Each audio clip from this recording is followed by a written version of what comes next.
Hello, my name is David, and this is my review of the Sigma 150 to 500mm DG APO HSM with optical stabilizer. Now, first of all, not to be confused with the more expensive sport version, which is meant to have a better build quality and perform slightly better, but from what I've heard, it's not a huge difference. And I will also be going through some photos with you, but if you want to go straight to the photos, feel free to click in the link down below in the description and go see the photos. However, do keep in mind that those photos have already been edited, so if you want to see the edited versions, stick with me and I will talk you through them. Now, let's take a look at the lens. First of all, DG means that it's meant for a full frame camera, but it will also work with a crop sensor. And I know that because I've tried it myself and it definitely works. Now, APO is a technology used by Sigma, which reduces the level of chromatic aberration, and it makes the photo, the image, sharper and makes it crisper. Then HSM, it means hypersonic motor, which means the autofocus will be quick and fairly silent.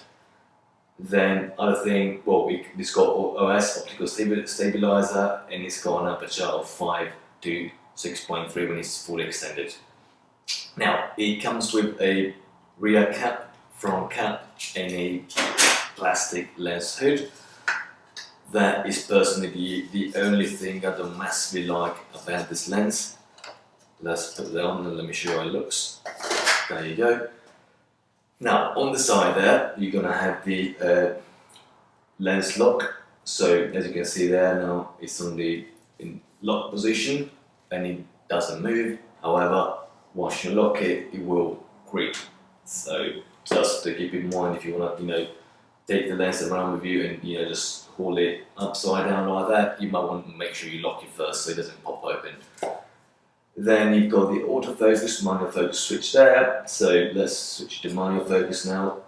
And as you can see there, it goes all the way from 2.2 meters or 7.5 foot all the way to infinity. Now the focus screen itself is quite smooth and it's quite precise, but do keep in mind that I normally use it for wildlife photography, which means that normally I tend to use the autofocus as the manual focus would not be quick enough for what I need to do. So manual focus is something I'm not used extensively. Now you've also got the OS optical stabilization switch just there. As you can see, it's off now.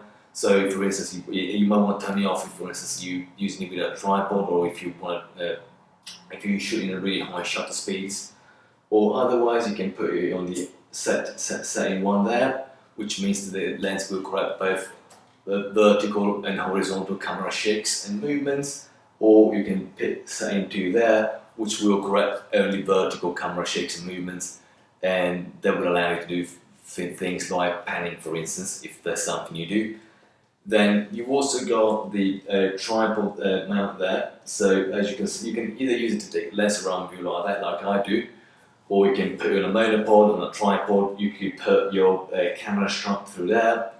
And for instance, if you want to take a portrait shot, you can just turn it around like that.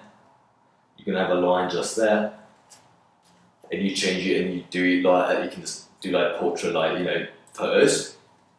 Or if you don't like it, you can turn it all the way to remove, and you can just slide it off like that. Now, in terms of the practicalities of using this lens, it weighs about 2 kilograms, which is heavy, but even the focal range you get is not particularly heavy, especially if compared with say Canon or Nikon of the same focal range. It fits quite easily in my camera bag, so that is good. And also, for instance, if the weight is a problem for you, one thing you could do, you buy a monopod, and then you can just pop in the monopod, and that would help you also steady the lens and get sharper images. However, I've added that first, but after 9 months using it, I now feel quite comfortable using it without the monopod, and I just do that really.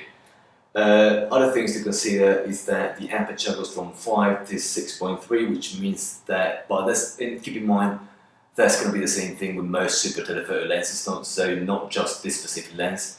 You might struggle in low light situations. However, Once again, I've used it for a while now, and once you get used to the lens, even in low light conditions, and as you will see from the photos, I managed to take some pretty decent, very sharp photos.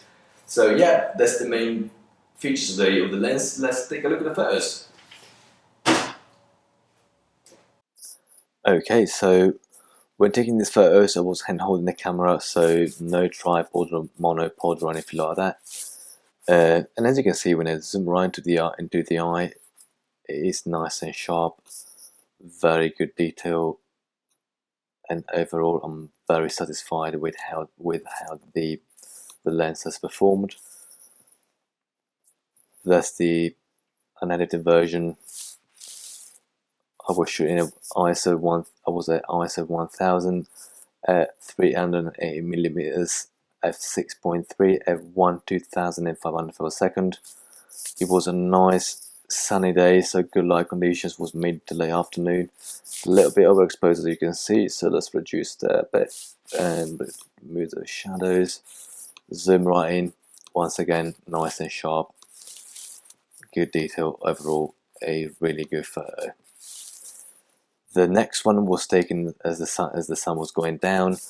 Was about the last 15 minutes of sunlight, and not as sharp as the other one, obviously, but given the poor light conditions, I'll say I'm still pretty impressed with the result, especially given that I was shooting at ISO 2000, which would explain why it's a little more grainy, a little bit more noise in the photo. I was at 450 millimeters. I was at f6.3, and I was at 1/400 per second, which is really slow considering the lens I'm using. So once you zoom right into the eye, as you can see there, still fairly sharp once again, especially given the poor light conditions. So once again, quite impressed. In the last photos, that one was taken and was about mid-morning, very foggy, very poor light conditions. The sky was completely overcast. So I'm really impressed with the results. Obviously, it's not going to be as sharp as the other ones, but given the extremely poor light conditions, I'm really impressed. Especially given that I was at 1/250th of a second, which is incredibly slow given the lens I was using. I was at f7.1 and ISO 2000 at 380 millimeters. As you can see now from the unedited version of the photo, it was incredibly foggy, but once again, really impressed with the result. And I hope that by looking at these photos, it can give you a better idea of whether this lens is a lens you'd like to buy or not.